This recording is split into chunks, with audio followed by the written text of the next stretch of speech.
Hey, good afternoon, good evening, good morning, SPC-205, public speaking. My name is Vic McInnes, as it says here on the slide, and I will be your instructor for public speaking for the summer semester 2021 at Aiken Technical College. I am coming to you live on video from my COVID-19 compound here in the bustling Grovetown, Georgia metropolitan area. The Aiken Tech Outpost in lovely Columbia County, Georgia. Remember, Aiken Tech, your number one choice for higher education in Aiken County.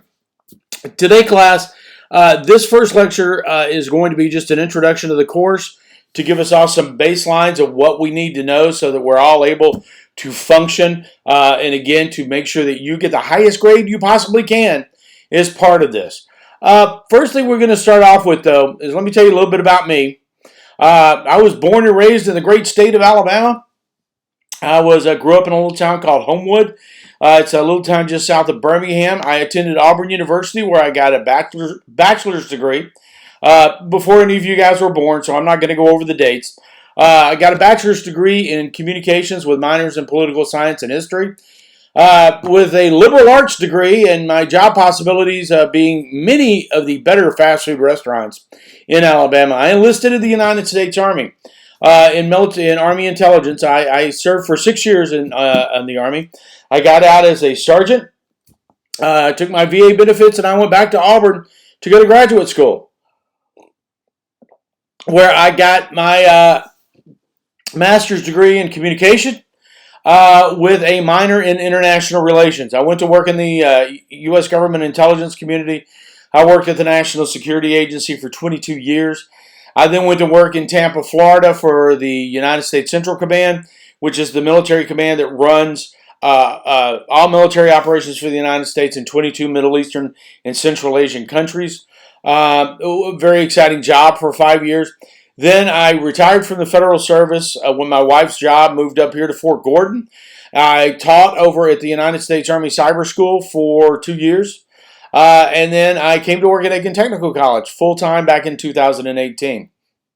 My career allowed me to live in California for a little while. We were in Maryland for about 10 years. We were in Texas for 3, down in Tampa, Florida for 9 years. Then we were also in the United Kingdom. We were stationed in North Yorkshire, England for 5 years. I also did a deployment to Iraq. I did 2 deployments to Afghanistan. I also had the opportunity to serve in Qatar and Bahrain for a while. I have been teaching public speaking in its varying shapes and forms, whether or not it's called public speaking, briefing skills, oral communication, whatever they want to call it, since 1986. That's right, 35 years last January. I taught first at Auburn University. I taught at the University of Maryland, which is at Next Seal. I taught at the National Security Agency at the National Cryptologics School, where I was adjunct faculty for many years. I taught in the Defense Intelligence Agency's intelligence school, where I taught briefing skills and how to present intelligence information to commanders. I taught at the United States Central Command intelligence collection schools.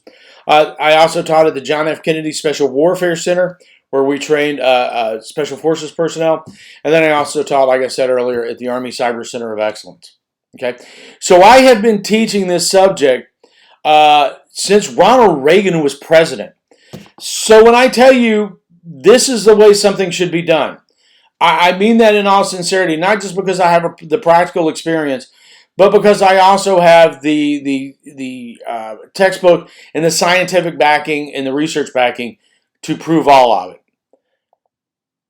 Scrolling down, here's my contact information.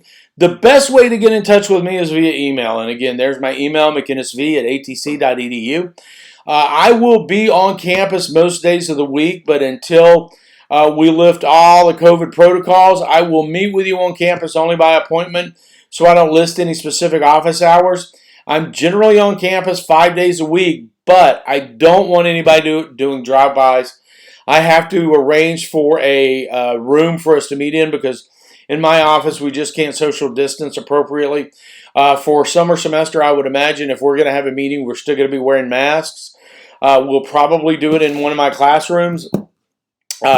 but we do need to set up an appointment. I will also do a meeting with you. Be happy to do it via Zoom. I used to hate Zoom. Now I only strongly dislike it.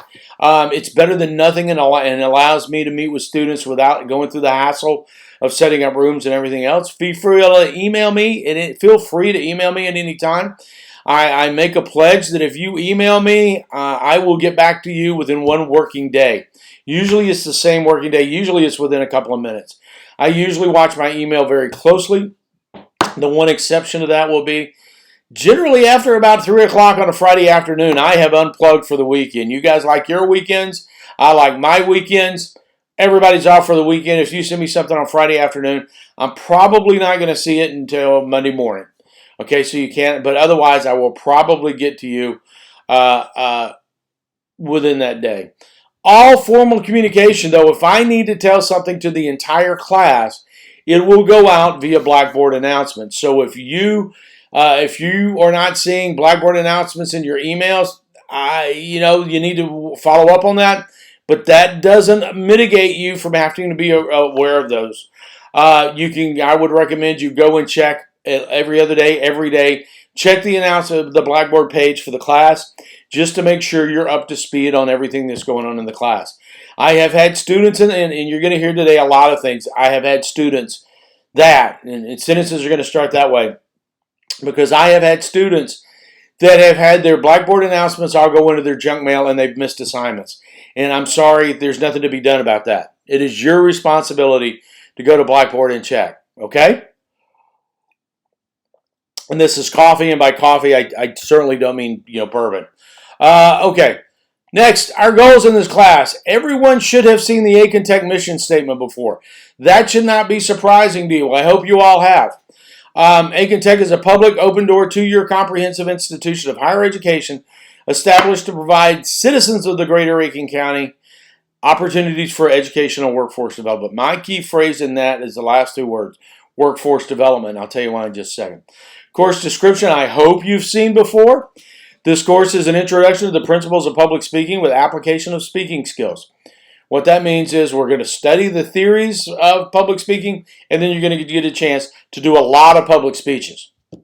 My goal is to assist you in becoming confident and effective public communicators in order to enhance your personal and professional lives and to improve your skills as critical consumers of public communications.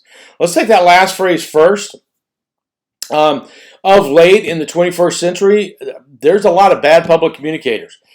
There are public communicators who are clearly and obviously lying to people. There are public communicators who just don't know how to give a public speech. And yet, our ability to judge them and to review what they're saying has been significantly decreased over the last several years. We need to be smarter about how we listen to public speakers. And a lot of what we're going to do in this class, as we'll discuss in a little while, is going to be listening to good speeches made by people who do it for a living, and you'll get a chance to talk about those. The first part is basically very simple.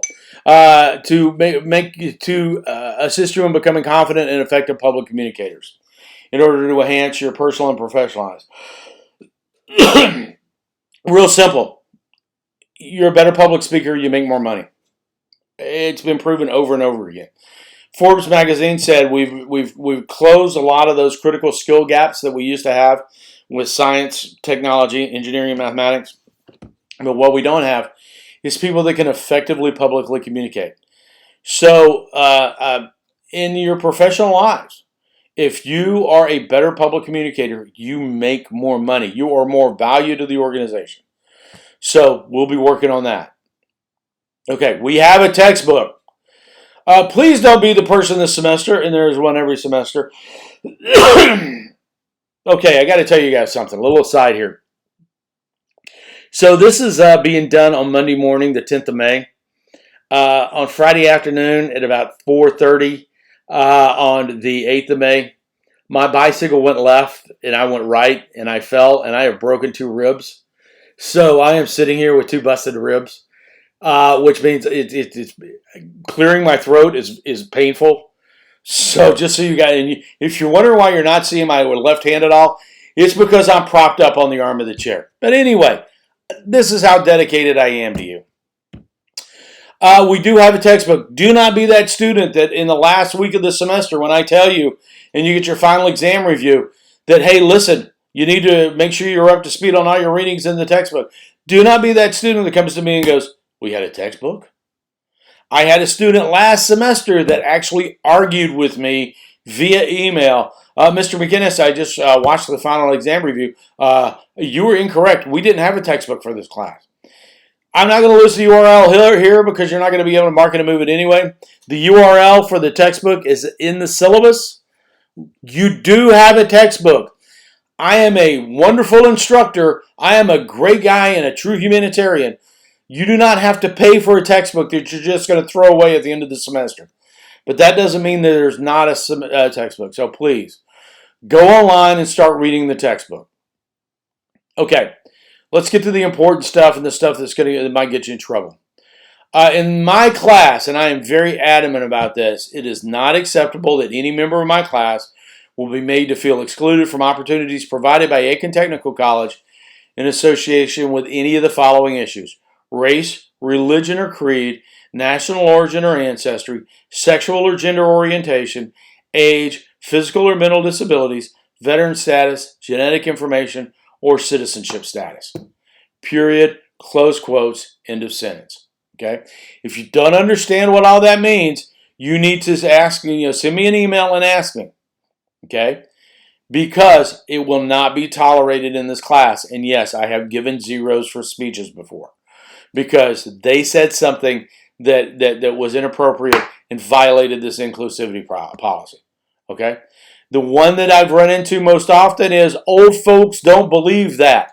Now, I'm not offended just as an old folk, but any sort of broad generalization like that is counterproductive to your goals as a public communicator. Okay? You will not hear me make negative comments about you young folks, so please don't make any sort of negative comments or make anyone feel that they are being excluded from the opportunities of this class. Okay? I am not going to allow that in the class. It's not open for discussion, and you're accountable for what you say. Along a similar lines, we do maintain a professional standards in this class. As it says, the primary goal of this course is to make you more professional public communicators. Profane or obscene language in any form has no place in a professional environment, so it won't be tolerated. It's the student's responsibility to be aware of the offensive nature of the language they use in class, and any violation of this policy will result in an immediate assignment of 0 grade for this event. Rolling those last two together, the inclusivity and the professional standards, I used to do an event called a manuscript reading, where an individual, where you got up and you read from a prepared text that was written by someone else. Oh yeah, and that's part of the bicycle departure. And the person read something, the student read something from a text that was part of the English 101 requirement. It had not only multiple profane words, but it also had several racial slurs toward the Vietnamese, and that person got a 0 for that event. And there was a long discussion about whether or not she continued in the course. Okay, because the racial slurs were targeted at an ethnic group, and I had a member of that ethnic group in the class, and it was very upset by the whole thing. But that person did not have to approach me; it was already taken care of. I was well aware. So please don't test this. Okay, either in your discussion boards or in your speeches, do not test this. I have a 0 tolerance for it. Also, in order to facilitate the running of the class and to make sure that we do not cause problems, it is my intention to I'll read this to you so there's no questions. It's my intention to give you as much latitude as possible for topic selection, but in order to maintain the integrity of the class and give each student the greatest chance to advance their skills as public speakers, some topics will be prohibited in the class. Speeches and outlines that use one of these topics will receive a grade of 0. Very simply, you use one of these prohibited topics, you will get a 0 for the 20-point outline and for the grade of the speech. Okay? Here is a list of some of the excluded topics. The full list of excluded topics is listed in the syllabus addendum, which you will find on the Blackboard page in the document section. And gun control, reproductive rights, marital and family equality, immigration, religious proselytizing in any form, obesity or stress, partisan political topics, which include cancel culture, which came out of nowhere and hit me last semester, but it's now in there. Global climate change, vaccinations, texting and driving, animal adoption, COVID-19, technology addiction and video games in any form, police reform or civil unrest. And also, it's any related topic. Now, here's the reason that I do this. Number one, some of these are just so out and out, obviously controversial. I don't want to get involved with them in class because I have had classes disrupted because of speeches. You know, if I allow you to do a pro-gun control speech, I got to give somebody an opportunity to do an anti-gun control speech. If I give you a chance to do a pro-life speech, I got to give somebody a chance to do a pro-choice speech, and it just spins out of control. And also, I've had classes disrupted. The other reason is that some of these are just not good speech topics. And after years and years of sitting through these same speeches, they just don't work. Texting and driving is a problem-solution speech. Yeah, it's a problem, and there's an obvious solution, but that doesn't really fit the criteria for that, graded criteria for that speech. Now, it is possible that new topics will be added to this list during the semester. They will be, if that is the case, they will be updated via the Blackboard announcements. Okay, a couple of things here that I want you to be aware of. Again, with examples from specific students. Last semester, I had a student submit an outline to me. You will be submitting draft outlines. We'll go over that in plenty of time. You won't have to worry about it. The outline seemed to indicate what he wanted to talk about was the benefits of in-class classes as opposed to online classes. It was looked fine. And then as soon as he got up and I opened his final outline that he turned in with his speech, it opened up as a COVID-19 speech. I mean, he just flat out said his opening statement was, we're all suffering in online classes as a result of COVID-19. And that was it. I didn't listen to any more of the speech, and he got a 0 for the speech and a 0 for the outline. I mean, it's clearly on the list. It was clearly listed in the syllabus. He appealed the grade to my department chair. The department chair said, no, it's clearly listed in the prohibited topics list. You're going to have to accept that 0 was going to be your grade for it. Okay? I had a student that was doing greenhouse gases. And I said, in a problem solution speech, I said, you can't do that. And she said, why not? It's about greenhouse gases, not about global climate change. I said, yeah, but the effect of your problem is global climate change. You can't do it. I had multiple speeches last semester about exercise. And I said, yeah, great, exercise is fine, but you can't list, obesity as a reason to exercise. You can't list stress reduction as a reason to exercise. And a lot of people were very upset, but as you see here, it says, and any related topics. So please be aware of that list. Go to the syllabus addendum, look at the complete list. I think there's 1 or 2 things missing here, just because I began to run out of room on the slide. The syllabus addendum is the final list now. I may update it as we go through because every semester students come up with new and different things that I didn't anticipate being a problem. But please be aware of this. I do not enjoy giving out zeros, but this list is here for a reason. Okay? Now, attendance. And really, this is my hard-ass lecture of the semester. I have to go over all these things just to make sure everybody has a chance at passing the class. We will have a graded activity of some sort every week, something that has to be posted on Blackboard. And attendance will be taken via those weekly activities. Failure to post for a graded event or a discussion board by the posted deadline will result in that no grade for that event, and you will be considered absent for the week. Failing to post by the deadline for 4 events will result in you being withdrawn from the class. I'm going to say that again. Failure to post for 4 events, and they're not all graded events. There's a speech that is not a graded event that counts, and some other things. Failure to post by the deadline for 4 events will result in you being withdrawn from the class. Okay? 4 events and you're withdrawn. Now, if you are not able to post by the deadline, I will allow extra time, but those excuses must be approved by me in advance.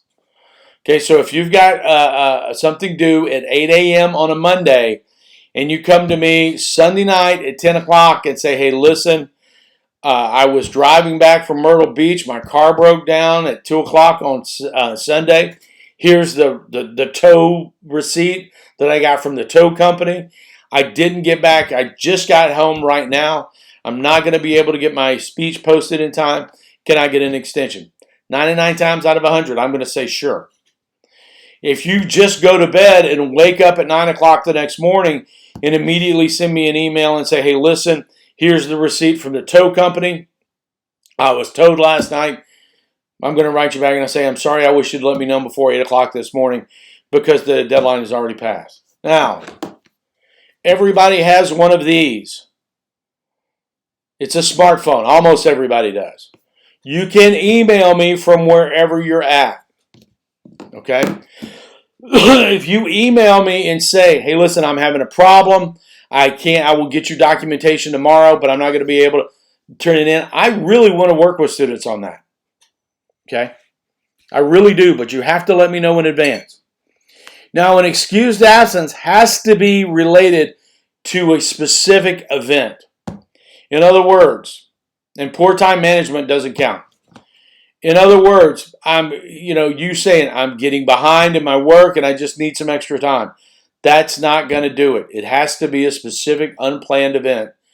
And just because everybody else, every other instructor is giving you a ton of homework this week is not going to cut it. Okay? And that happens all the time. If you write me and say, hey, listen, I've got a shift to work on Sunday night. I'm not going to be able to post my speech on Monday morning.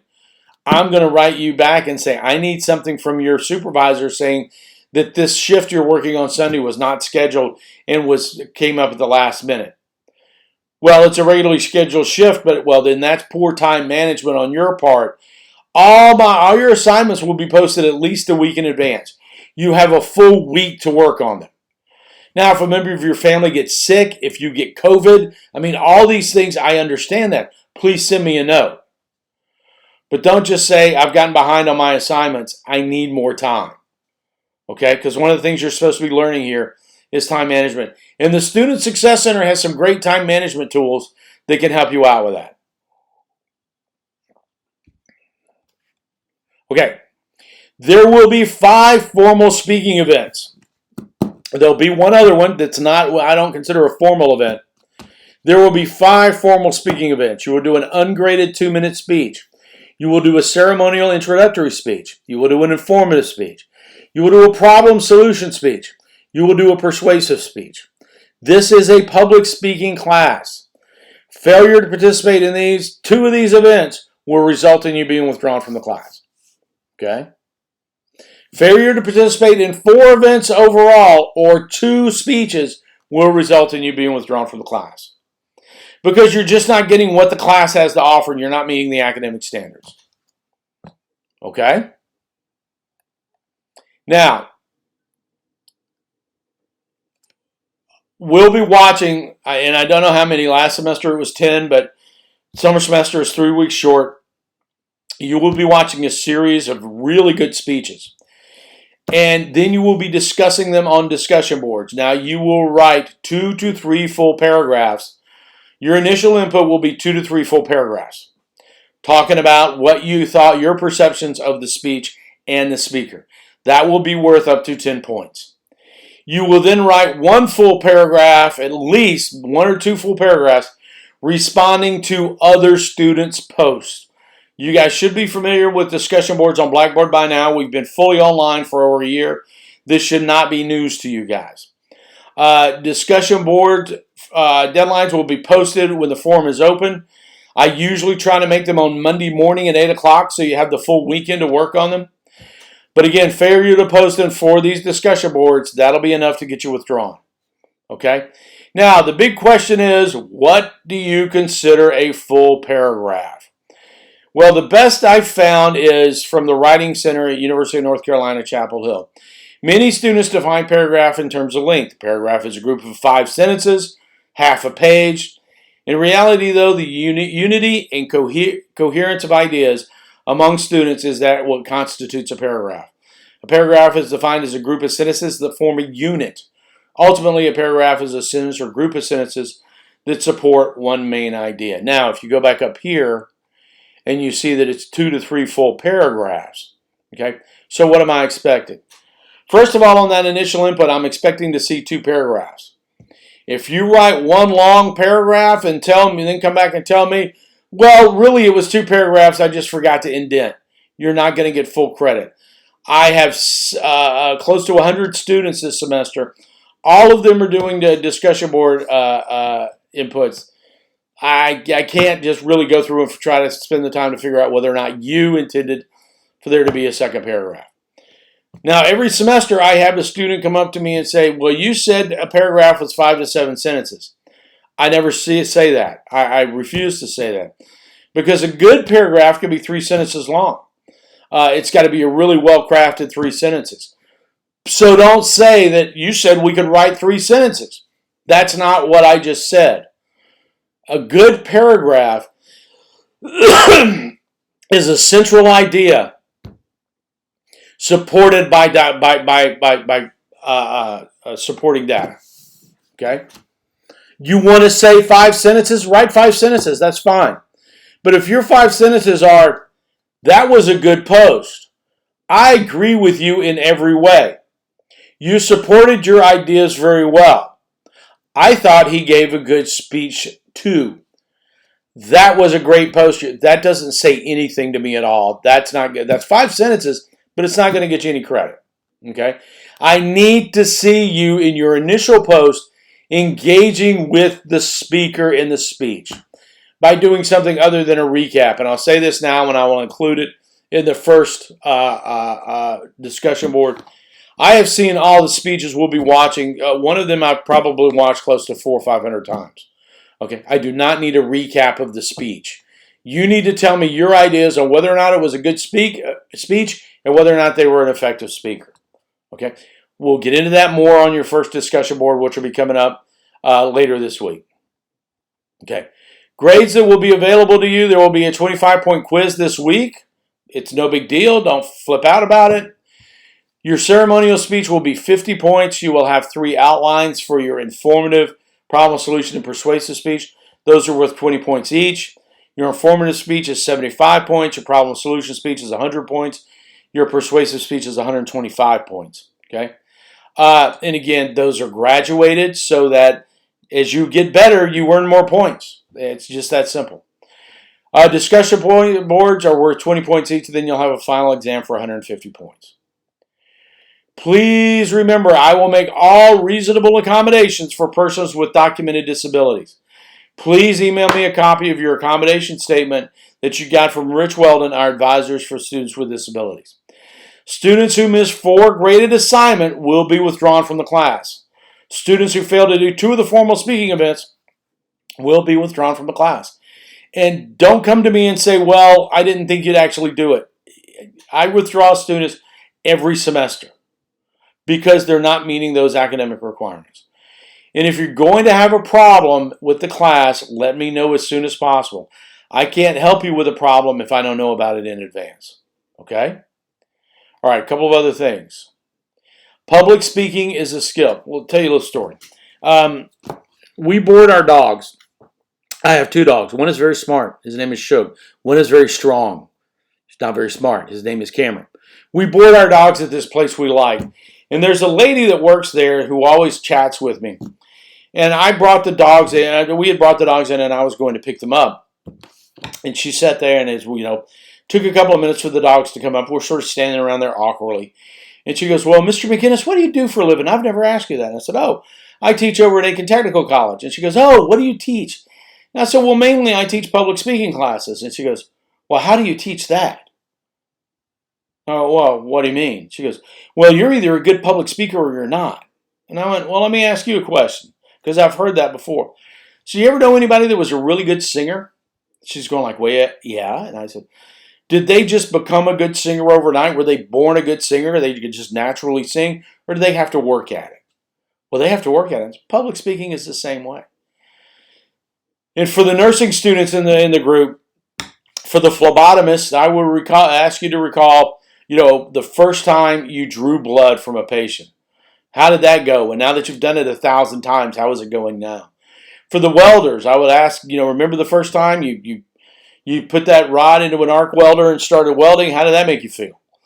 Okay, public speaking is a skill that everyone can learn. All right? And the other key thing is everyone can pass this course. It's pure and simple. Everyone actually can get an A in this course.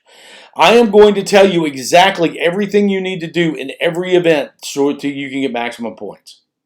If you follow my directions, if you listen to me, you will get an A in this class. Pure and simple. If you don't, you will not get that grade. Okay? The one thing I do say in this class that you can't do is when I give you feedback on how your speech went, I do not want to ever hear you say, well, that's just the way I talk. Okay? I had a student one time that started every sentence with, for the record, the fish population in the Clarko Reservoir had been dropping. Now, for the record, we know why, and it was just devastatingly distracting. And I pointed that out. First of all, they said they didn't do it, and then I had them look at their own tape. And then they said, well, that's just the way I talk. As you see at the bottom, this class is called public speaking, not talking in front of people. Okay? I am going to tell you the things you need to do to be an effective public communicator, not an effective talker. And a lot of people believe, well, because I talk, I can do public speaking. You have to get past that. Okay? Now, your first speech, and I will post a discussion board. When I open the forum, I will post all of this.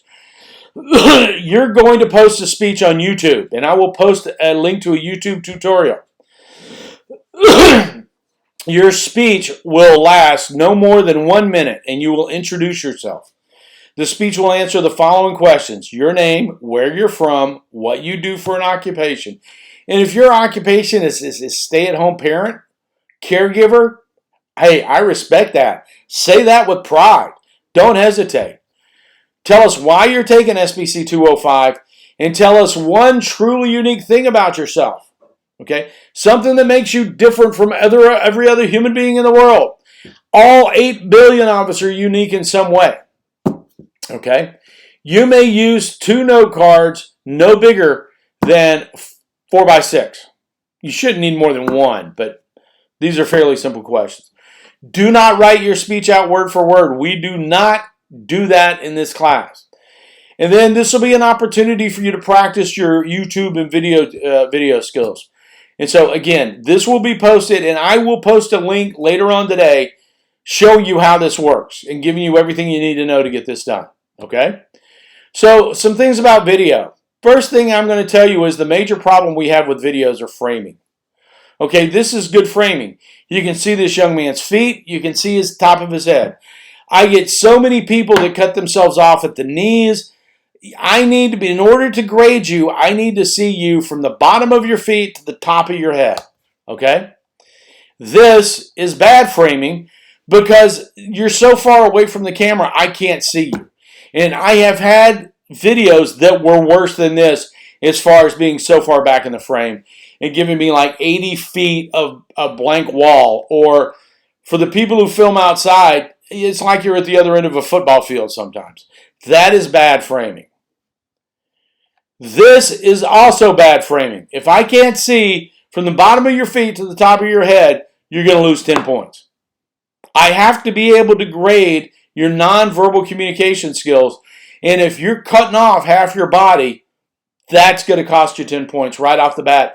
Plus, I'm not going to be able to grade posture and things like that. This is really bad framing.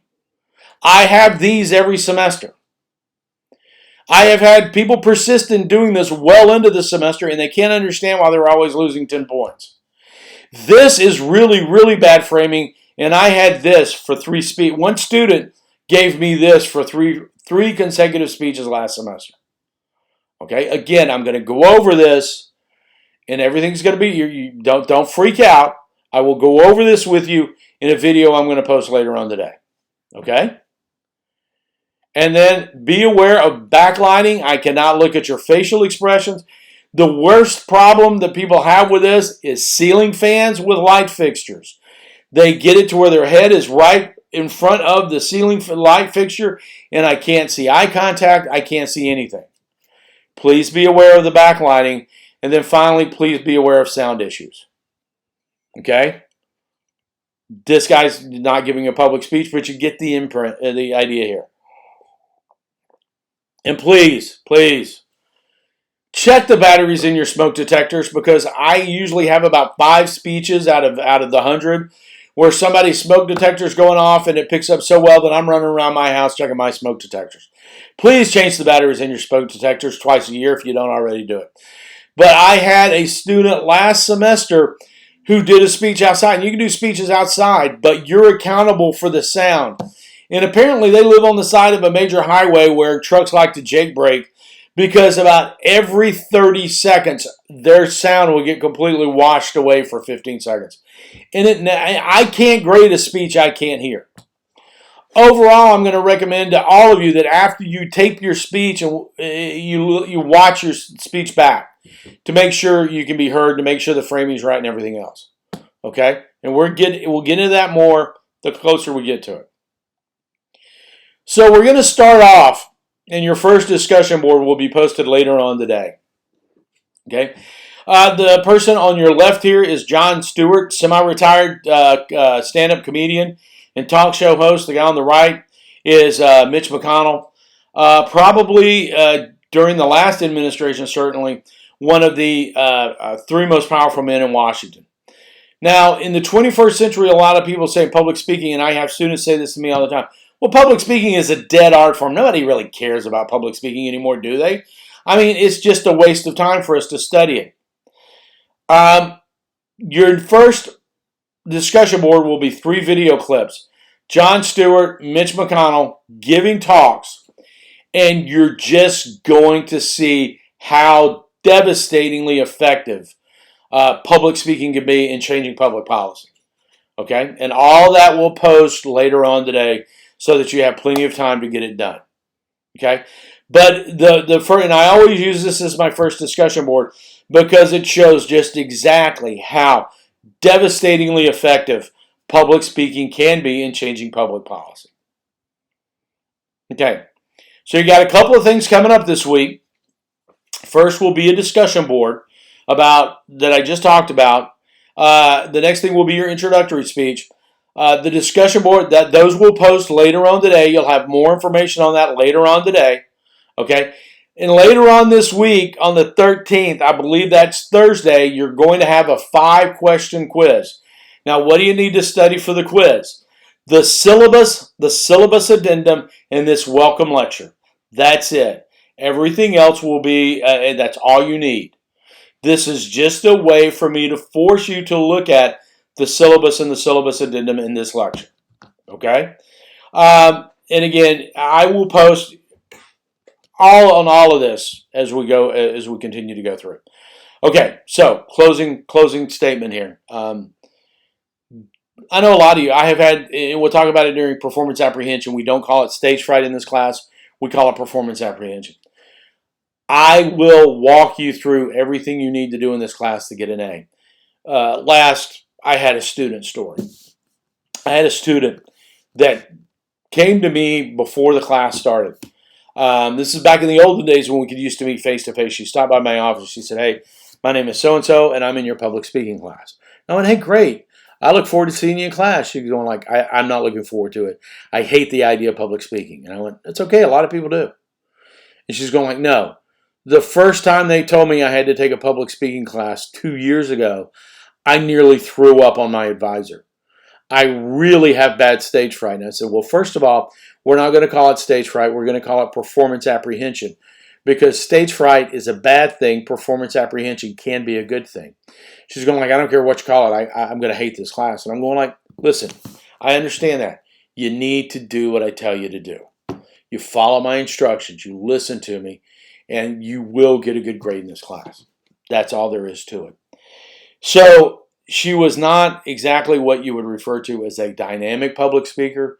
She wasn't one of the loudest. She wasn't one of the most exuberant. She clearly, in the first couple of speeches, was coming to grips with her performance apprehension. But her speeches were all technically perfect. And again, my job is to give you those basic skills so through practice you can become a great public speaker as you go through your professional and personal lives. She got an A out of the class, even though probably if you would have asked people to pick one of the people in the class that got an A, they would not have picked her. But she had all the parts in the speech. They were all done correctly.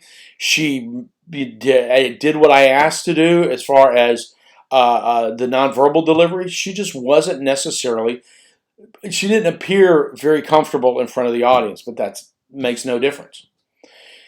She then came back to me after the class. She came up and I was her, turned out to be here last semester. I was her advisor. And she brought her graduation application to me to be signed. And I'm going like, hey, you graduated. Congratulations. And she said, yeah, actually, your class was the last class I had to complete because I'd put it off until the absolute end. I said, well, you did really good in my class. I was really proud of the effort you put in. She said, I got to tell you something. She said, you remember when you told us that the one thing you can do to show how total command of the situation you're in is just to say nothing and to be quiet? Oh, yeah, that's one of my basic premises. She said, yeah, well, I went to return a fish tank the other day. And I'm like going, yeah. I'm like going, where is this going? What does this have to do with my class? She said, I bought it. It didn't work where I wanted it to, so I took it back to the store. And the guy said, yeah, we'll be happy to give you store credit. And she said she looked at the guy, made eye contact, as I discussed in class. She made eye contact with the guy and said, the receipt I have right here says you will give a cash refund. If brought back within 30 days, I bought it 7 days ago, I would like my cash refund. And then she told me, she said, and I just stopped and stared at him. And the guy said, well, we don't do that anymore. We do store credit. And she said, she paused. She said, I intentionally counted to 5 because you told us we can think when we're in that situation. Even if we're nervous, we can think. And so I told myself, count to 5.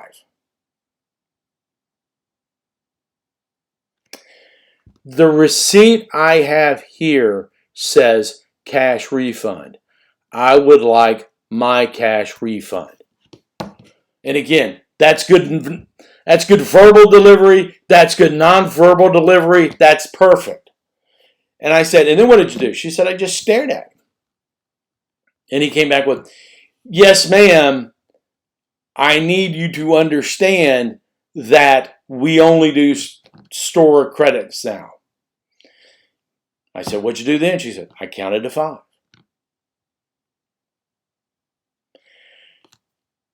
The receipt I have says cash refund.